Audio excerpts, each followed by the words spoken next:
when we talking about positivity, man. When we talking about positivity, though, fucking Yo, listen. What it do? that's, What it do? you about to do the intro again? Nah. I'm just saying what up, gang. Oh, we good. All right. Um, yo, tough game, yo. It was a tough game. I like that game. I really can't. And when I say just from history, we can't really pull too much from it, even though it was a good win. Like sometimes teams just have good matchups against certain teams, and I just feel like we'll beat them in the series every time. You know, same thing with Denver. I feel like we would do good against Denver, but then it's just teams that we don't do good against. And I feel like Mitch, right? Like I think people like just go to like 100 when you bring up Mitch when we know like it's around 55, 60 in reality of what we're gonna get from him. But like everybody was worried about the 3-point defense, right? And I just feel like, was it a coincidence that tonight we were able to get out a little bit more? Um, and then just seeing, and I said, don't worry about the blocks, right? Don't worry about the block shots and shit. Just count. And if y'all want to go back, just go back to the first quarter when Mitch came into the game and count how many times motherfuckers came into the paint and then decided that's not a good idea. Just count. I count at least 6 times. And that's major, man, because that offsets the game plan, right? Now they go back into the locker room and shit, and then they got to make an adjustment because they know that that's a waste of possession, right? Which leads to bad jump passes from athletic point guards, right? So I'm cool, right?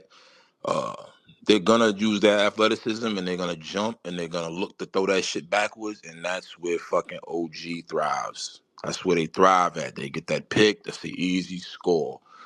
Um, I really feel like that presence of Mitch is going to ignite this defense because I mean I hate to say I'm not even gonna say I'll lead a cat take for Rick, but the defense doesn't have to collapse.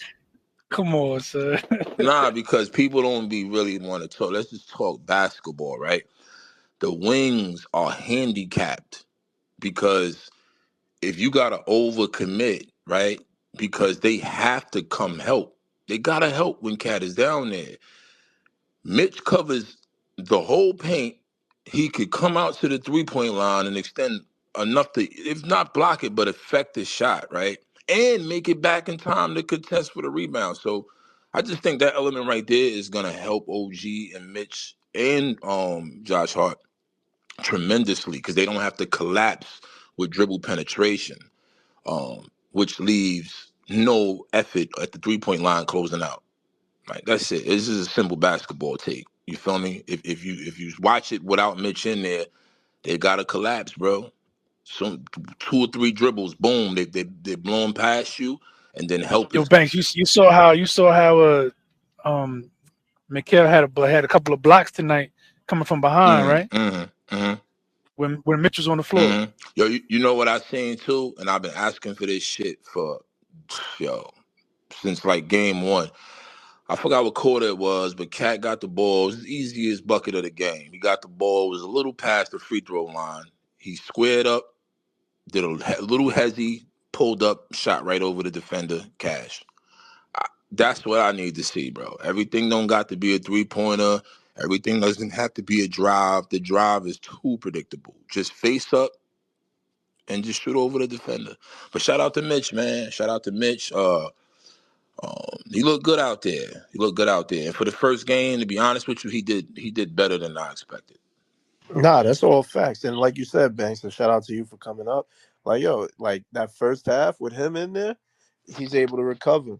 Like, Cat doesn't really recover in a pick and roll. That's what drives Rick crazy. Mitch is able to, yeah, he might come up and play the opposing ball handler, but then he's able to recover and meet you at the rim. Like, you don't really get the full angle of getting to the basket without him being there. So, Yo, Deez, you know what? Yo, You know what was the perfect example of that? I think it was a pick and roll with Ja With Ja and saw triple. Cat, he just State, you probably remember it too. He just attacked him. He attacked him and he adjusted in the air. Like that freaky shit with that athleticism, bro. Niggas don't try that shit with Mitch, bro. They don't. They know they could jump high enough and hang in the air long enough to get the foul on Cat. So it's just, man. I think Well, it's the perfect storm, man. Because if Huck Porty never got hurt, you feel me? It might have like threw shit off a little bit. yeah, no doubt. And Porty wasn't like we all know. Even State knows. Porty wasn't going to get no real minutes with Mitch back. It's going to be the three. Hulkamania?